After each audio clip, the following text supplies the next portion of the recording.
Hi, it's Matt with the LandRover, and what did we get done yesterday? Well, first job is we've got the new headlights in, and these are Wipac Classic Crystal. So H4 bulbs in them. I think they're reasonably bright. We haven't tested them yet. Got them all connected. We haven't actually switched the ignition on since yesterday. So they're the new bulbs and new headlights, and I think they're pretty good. They look like old LandRover lights, although they're brand new, of course. So they're pretty good. And then what I did yesterday as well is I got the bonnet finished and back on. And what I've done here on this surface here, what I've done is all of the rust, which is always at the back of these on LandRovers, all that bar there, which is still, always seems to rust out. And of course it rusts out underneath there as well.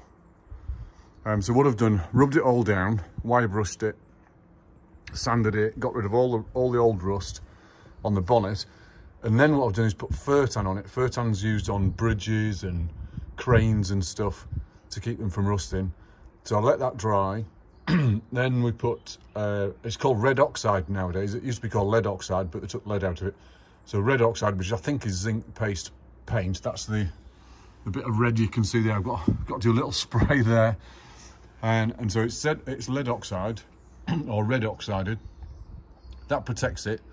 And then it's got chassis black on it. And that's all that bar right under there.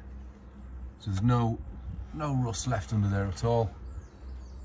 And she's all neat and tidy. And then I was going to go for Dynamat on here. This is a foam material. Now, I've not gone for Dynamat because I'm not really trying to quieten it down that much. All I want to do is take the shake out of the bonnet. And this stuff, I mean, that sounds pretty meaty now. A lot better than a tinny aluminium bonnet. And Dynamat seems to be about £1 million a square inch. So I went for this cheapy thing. It's about 30 quid, and it will just line the bonnet. And let's face it, in 1988 we didn't have Dynamat. We had this stuff.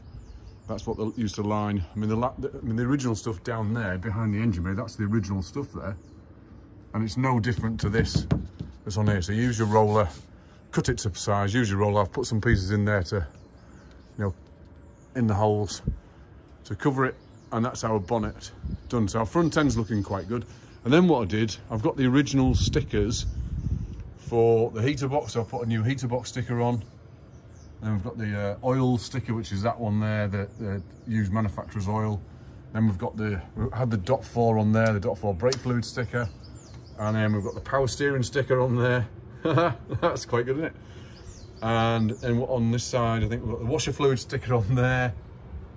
And then we've got this plug must not be removed when hot, which is that plug there, on the radiator. Now, what I've noticed is I've put the wrong radiator on, because this is a later model radiator, so my mounts are different. So I've got to get the new mounts on the top of there to mount the radiator properly. I think they go into that hole there and then mount onto here. So anyway, I'll have to change that. Ah, damn, never mind. So the engine bay is looking a bit neater and tidier now. I've got to change that fuel filter still. That's the old one still on. So I've got to change that.